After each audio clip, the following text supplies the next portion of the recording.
Hey everybody, it's me, Jerry from the gas station at the edge of town. Proud to be the newest member of the team. The owners were so impressed with how I managed to stay inside the store for several days without leaving or going insane that they offered me a full-time position while the regular clerk is out recovering from his leg injury. Happy Monday, y'all.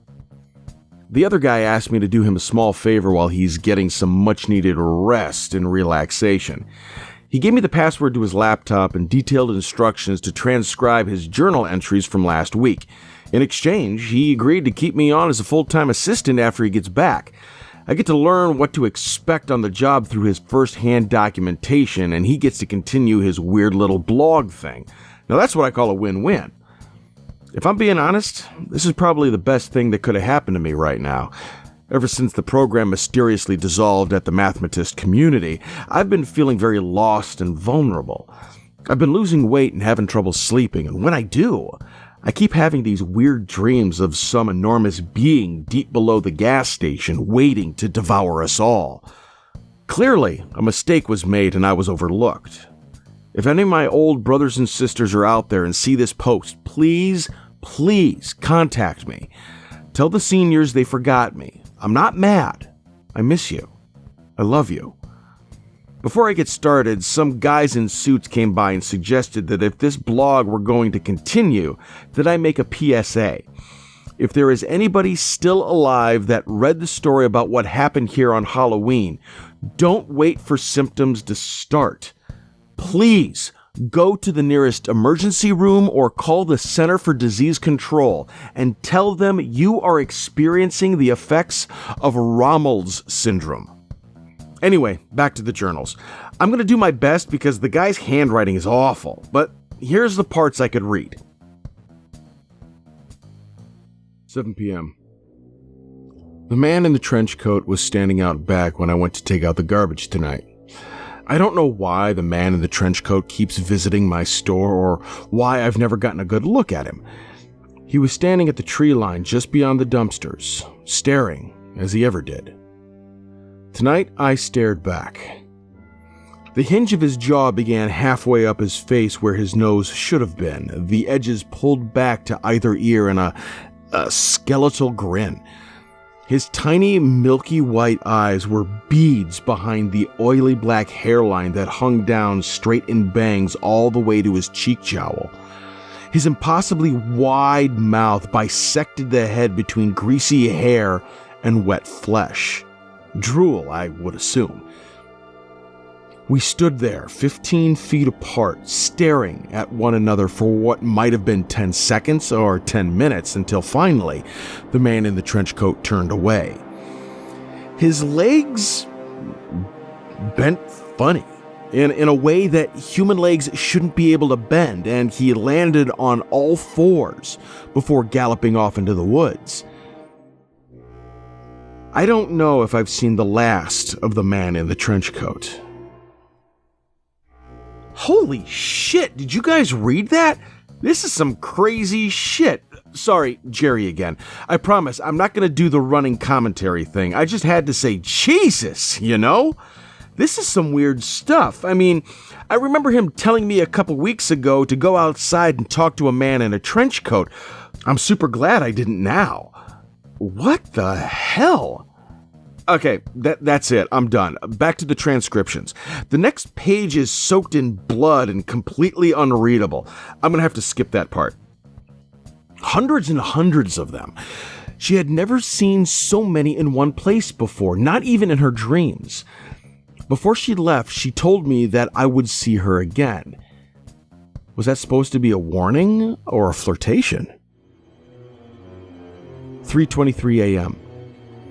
It's a quieter night than I'm used to. The package from yesterday afternoon still sits on the counter where I left it. The label is made out to me with a return address I don't recognize. The rectangular parcel is wrapped like a Christmas present with red and yellow stripes, and it feels heavy. I would say it's just the right size for a dead cat. I can't think of any realistic reason I shouldn't open the package, but there is something in the back of my mind telling me that to open this would be tantamount to opening Pandora's box. That the contents of this little parcel will irrevocably change the course of my life in a way that may have seemed impossible before. I feel like this box is full of butterflies ready to create tsunamis, and I'm just not sure I'm ready for that yet. I think I'm going to teach Malboro how to clean the drink machines. 3:47 a.m. Malboro's passed out in a hammock in the supply closet. I think he finished that bottle on his own. I guess I'll go and clean the drink machines myself. 5:45 a.m. The hand plants are growing faster than I had anticipated. They are now past the elbows, almost to the shoulders. I saw that the crop had caught a curious coyote that got too close. It was not pretty. I also noticed that Rocco is still alive. I caught him sitting on the roof, tossing food to the crop of hand plants.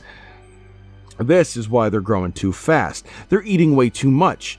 If this gets out of control, I may have to torch this crop just like the others. I don't want to. It sends shivers down my spine whenever I hear the way they scream. 7:30 a.m. Carlos came in for his morning shift looking pretty terrible. He filled up on coffee and told me that he hadn't been sleeping too well. The bad dreams have been keeping him from getting a restful night. I wonder if I should tell Carlos about my condition. He asked about the gift wrap package sitting on the counter. I told him that it came with the post yesterday and I didn't know who it was from.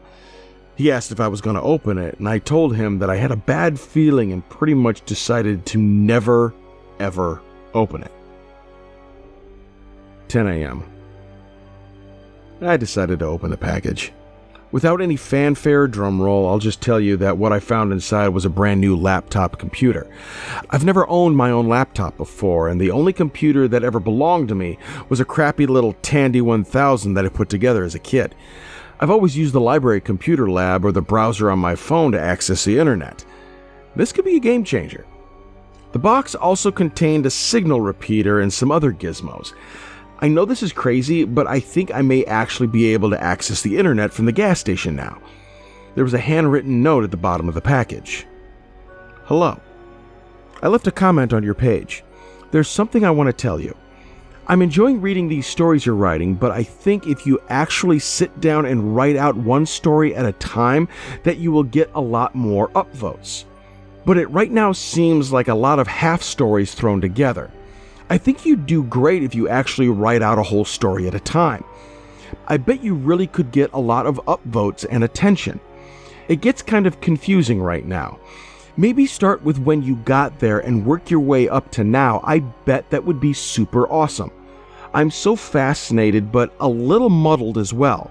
I can tell you have a great talent for writing, but I just thought maybe I'd offer a suggestion to help.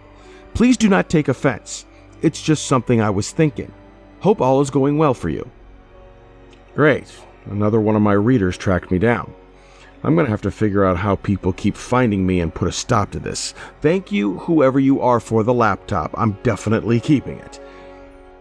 10:15 a.m. I turned on the Wi-Fi card and noticed that for some reason there are dozens of secured networks around the gas station, most of which have 4 or 5 bars.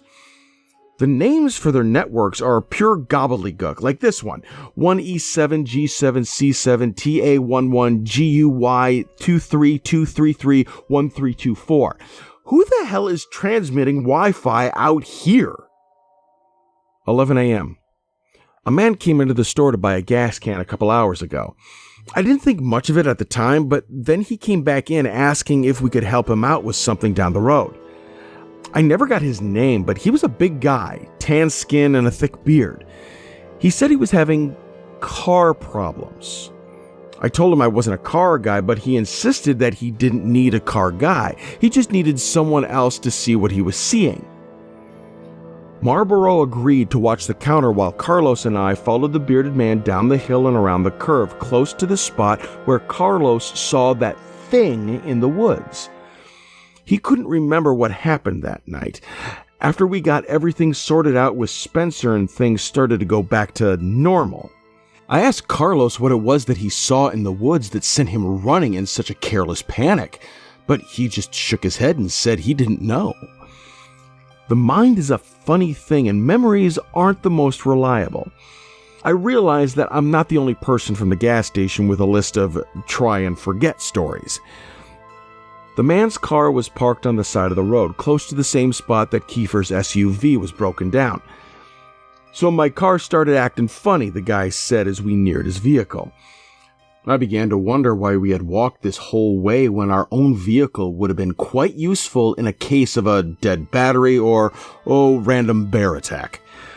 The guy kept going. I pulled over onto the side of the road when my electricals all started going haywire. I killed the engine, then when I tried to turn it over again, nada. I could see at this point that the hood was open.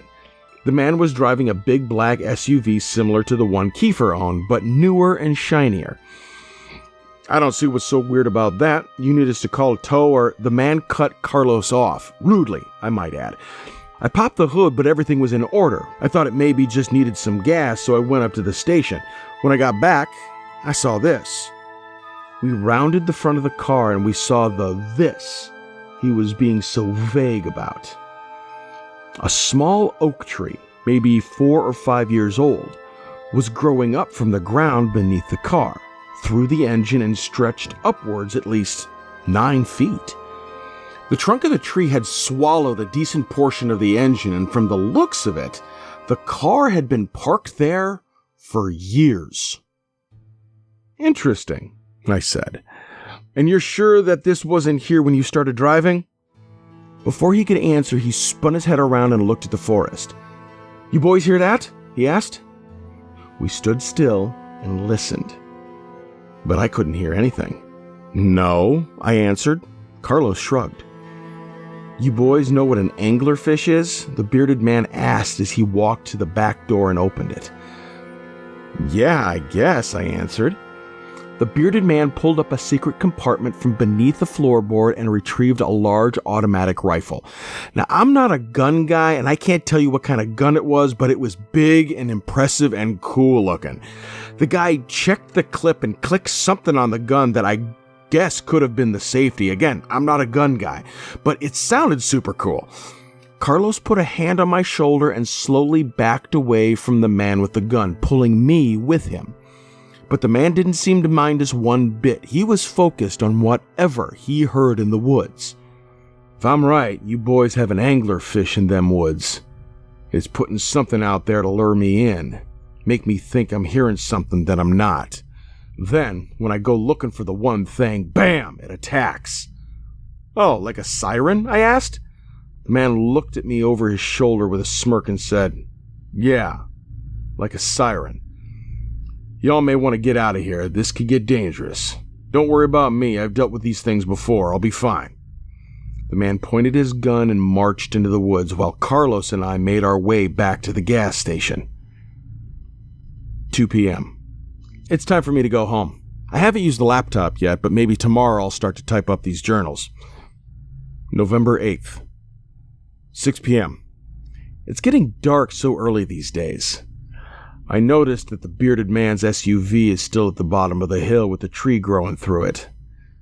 I would not call that a good sign. 11 p.m. I burned the rest of the hand plants. I finally know what's going on. A long time ago, I noticed what looked like strange mushrooms growing in a patch near the dumpster behind the gas station. I didn't think much about them, except that it was strange that Rocco's brood wouldn't go near them. When I took a closer look, I could have sworn that they looked like baby fingers poking out of the ground. As the weather got warmer, I kept an eye on the crops. They started getting longer and looking more and more distinguishably similar to human fingers. I swear they even started growing fingernails. Sometimes I would see them bend at the digits to squash a bug that wandered too close. Eventually, the mushrooms started sprouting leaves, and the finger sections continued to stretch out, creating what could only be described as hands, human hands. They would ball up into fists during the daytime and open up in the moonlight. I dug one of them up one day when we were really slow at work. I called Farmer Jr. to ask for his professional opinion. To the untrained eye, the hand plant looked just like a regular human hand, smaller than an adult's, but larger than a child's, adolescent, teenager maybe. At the wrist, it turned into a gnarled root that smelled like sassafras, and throughout the plant, tiny leaves were sprouting. Farmer Jr. stood in the gas station looking it over for a while before asking me if we had any more of those things. I lied and told him no. I asked the owners what they wanted me to do. They thought it over for a couple days, then they told me to keep them.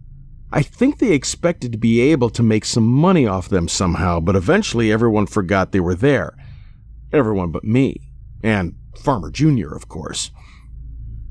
I was thinking about the bearded man when I first heard the sound of a baby crying somewhere outside. I was alone in the store, and my first instinct was not the heroic one that most people may have had, to run outside and see where the poor baby was. My first instinct was more callous and irrational and in the form of a question. How the hell did a baby get way out here without me hearing it coming? Something wasn't right. The sound of the cries, which I could deduce were coming from the tree line, were getting louder and louder and more desperate. I looked around for Malboro, but couldn't find him anywhere. If I was going to investigate the potential forest baby, I was going to have to do it alone. I remember the bearded man hearing the siren call of that thing he called an anglerfish. I remember Carlos's sound of crunching in the strega. And absolutely no part of me believed that I would be safe if I went into the woods, or that there was really a crying baby out there. But what if? I grabbed a flashlight and went out back. The crying seemed to be moving deeper into the forest, quickly, like the crying baby were being carried off by something that didn't have to stop and move around trees or physical barriers. I walked into the forest just far enough to find the last thing I ever expected to find. It seems that the hand plants had extended slightly further than the little patch outside the gas station. Those plants that I had been watching and burning whenever they got too aggressive were not as controlled as I previously believed, because out here, just a few steps into the woods, was a hand plant that I had missed, that I had never trimmed or culled or burned, that was left free to grow as large and wild as it possibly could. Out here was a hand plant that had grown so large it had fallen over. It had grown past the shoulder. It had grown its own head and torso and crotch and legs. Out here was a full human body covered in tiny leaves, huddled on the ground and attached to the soil by thick talons of brown roots. And the weirdest part of all, the body was one that I recognized. The body, the fully grown hand plant, was Kiefer. I don't know what possessed me to touch him. Maybe I just wanted to make sure that he was real, as if touching him would prove that one way or another. When I did, his eyes opened and he cracked a smile. He could not move. The roots had him firmly stuck in place, but this Kiefer plant could talk. And talk he did. We stayed out there talking for over an hour. I won't go into everything the Kiefer plant said, but I will say this.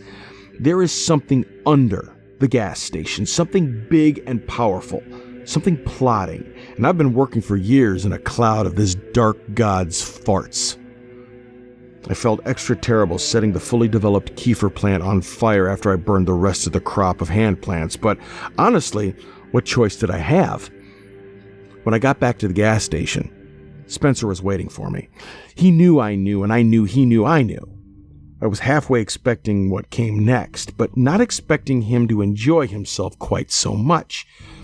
Spencer locked the front doors, then proceeded to beat the crap out of me. I'd like to say I got in a few good hits as well, but that would be a huge lie.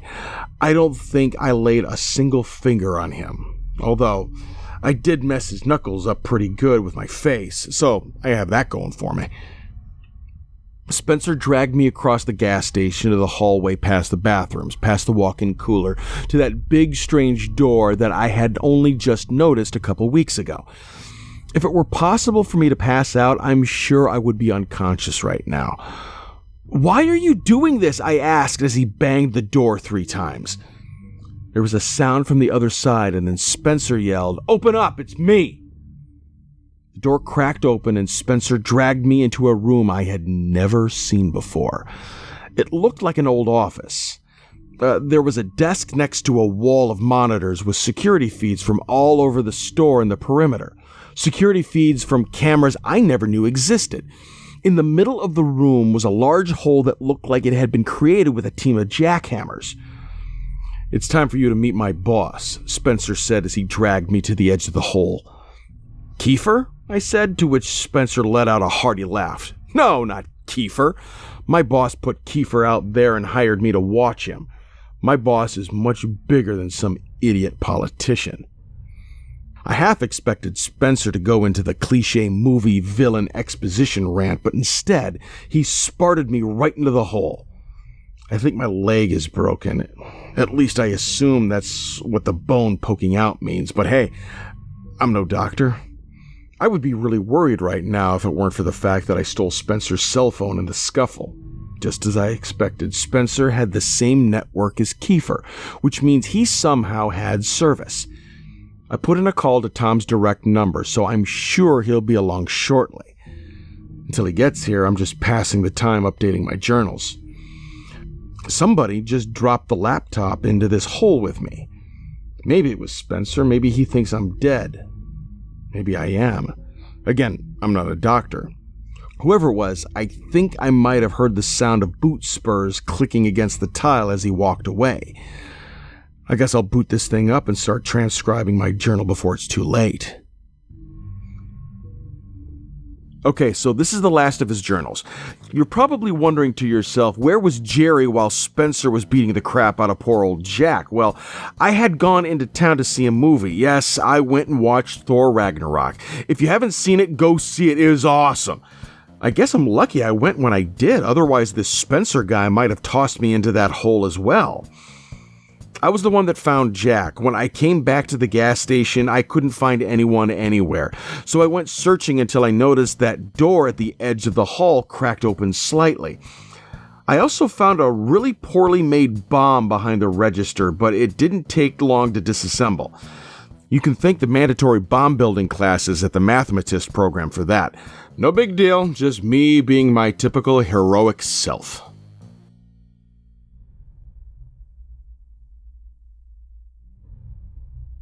I just caught myself digging.